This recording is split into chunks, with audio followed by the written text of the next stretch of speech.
Certaines races de chiens sont plus à risque que d'autres d'avoir une hernie discale. Entre chaque vertèbre se situe un disque formé d'un anneau fibreux et d'un noyau gélatineux qui permet d'articuler la colonne vertébrale.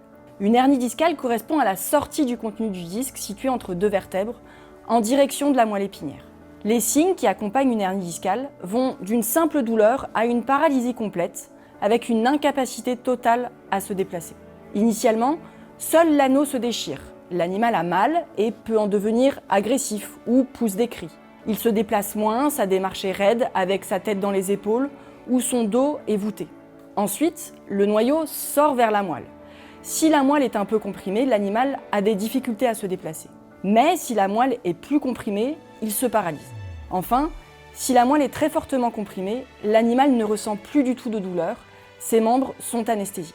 La hernie discale chronique, qui date de plusieurs mois ou années, entraîne une atrophie de la moelle et sa récupération est complexe. Quant à la hernie discale aiguë, sa prise en charge est une urgence.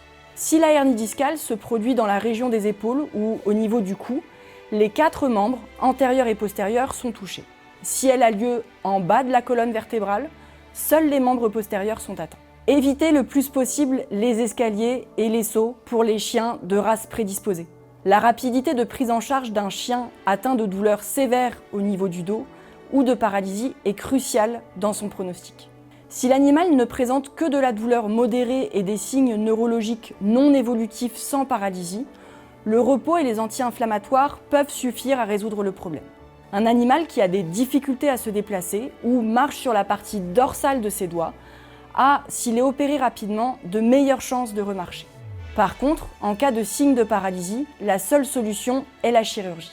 Un animal totalement paralysé depuis moins de 48 heures a, en théorie, selon l'état de sa moelle épinière, en moyenne 50% de chances de remarcher s'il est opéré sans tarder.